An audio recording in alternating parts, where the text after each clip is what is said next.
blind eye. Hansel. Make the right choice.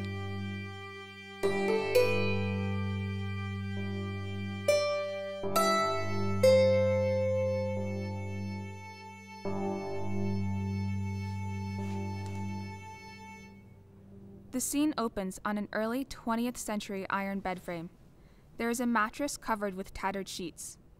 Scattered on the floor and bed are small piles of black stones that look like pieces of coal. Hansel is wearing a distressed light blue button-up pajama set that is too small in the wrists and ankles. Hansel is slightly overgrown in comparison to the size of his bed. He rustles under a sheet before calling for an unseen figure. Father? He rises up, pushing the sheet back. Father? He purses his lips. Father? Last night I overheard you and stepmother talking in the other room. She was saying something about how you just can't afford to be taking care of us during this depression and that you need to get rid of us. It felt strange listening to you two talk, eh? He shoots up. Well, why would you want to get rid of us? He sits back down. Honestly, I couldn't believe what I was hearing at first. This is you we're talking about, my own father.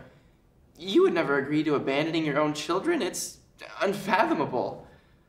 I just imagined you sitting there staring at her while she continued ranting and telling you her crazy ideas.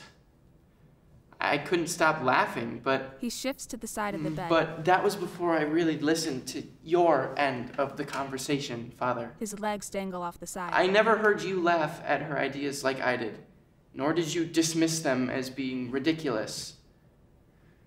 In the pauses between her words, what few things you did say sounded short and restrained. He stares off into the distance. It wasn't long before I got the sense that this might be a bit more serious than I thought. He refolds his legs.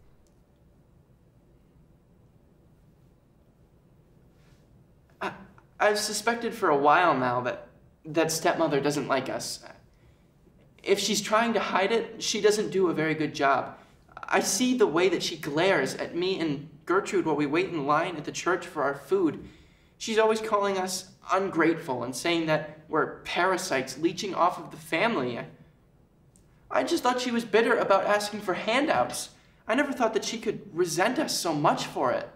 I mean, after everything is said and done, I always assumed that she was content with tolerating us at the very least. He grabs the edges of the bed. Now, though, everything I thought I knew about her has completely unraveled itself. I mean, if she won't stand tolerating us in the house, then I can't even begin to imagine the things that she would resort to. Could she actually want us dead? Surely you would never let that happen to us, right? He rises up and clasps the bed frame. What would happen to your children if stepmother got her way? He sits back down, withdrawing backwards. I really, really couldn't sleep last night after hearing your conversation. My mind became full of the stories you used to tell me when you worked in those mines. Trudging through miles and miles of tight, cramped hallways and spaces, the air hot and thick enough to cook a man alive. Every time you leave for work, Father, I'm afraid it might be the last time I see you. Do you have any idea how many nightmares I've had where I'm trapped in those mines trying to find my way back to you? He scoots forward. I was terrified, Dad. Last night I was lying in bed. I convinced myself that this is it. I'm done for. You're gonna send me off into those mines, aren't you? I'll never see the light of day again. He rises up again. Please, tell me that I'm overreacting, that my fears are ridiculous. You're my father, and you still love me now the same as you did when Mom was alive. He sinks down. If we can just talk this through, you'll see how cruel this all is, and we can just forget about it, okay? He stands beside the bed. Father, please, don't send me out there. Don't send me somewhere like that where it's dark and dangerous. What would Mother say to you? What would she say about this? You never would have considered sending us to a place like that if Mom was still alive. He looks down. I miss her so much. She always used to say that no matter what happened, she would be there for us, that you would be there for us. Mom wanted to protect us, and she always knew the difference between what was right and what was wrong. Don't you remember all the good times we spent together, all those good memories? We used to have picnics on the beach, and we would go hiking out in the woods, and every night before bed, Mom would tuck me and Gertrude in and read us bedtime stories. He sits back on the bed. Ever since she went away, we don't do any of that anymore. Your stepmom is nothing like Mom is. She doesn't love us or care about us like Mom did. It doesn't even feel like she's part of the family, and now she wants to send us off into those mines? Mom must be rolling over in her grave just thinking about it. He knocks Cole to the ground. You lost Mom a long time ago. How could you ever regain that sense of family if you lost us too? I mean, what would you even have left? Your only company would be stepmother, and who's to say that she won't send you off next? He grabs the bed. She's nothing but an evil witch. I tell you, please don't listen to her lies. All she wants is for us to suffer and toil for her until we're used up and worthless. He looks away, toying with his shirt. I know that we don't have much money, and sometimes we go to bed hungry, but we can make it work, Father. You've taught me so many things, like how to hunt and forage for my own food and how to build shelter out in the wilderness. You taught me how to always find my way back home and how to chop wood for a fire. Having risen, he slowly sinks back down. I know things are bad right now.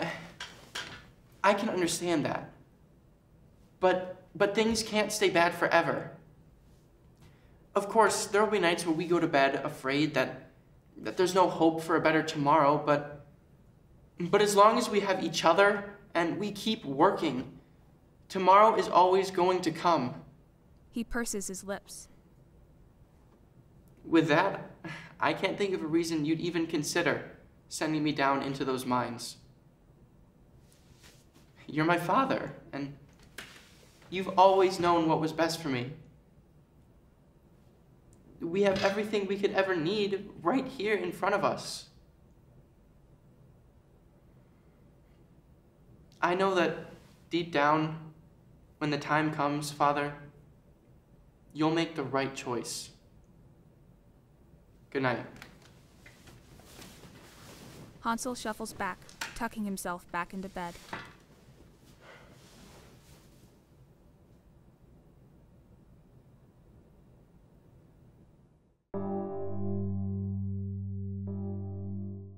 Hansel, Michael Andrews.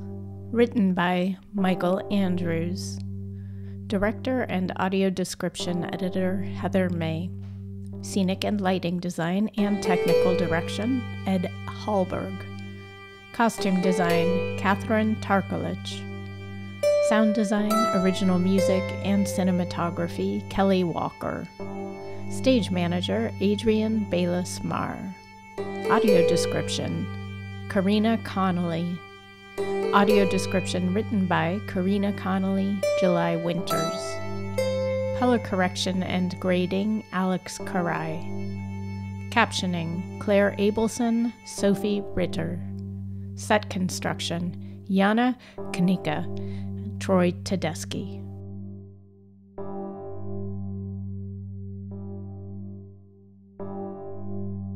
HWS Theater, Hobart and William Smith Colleges.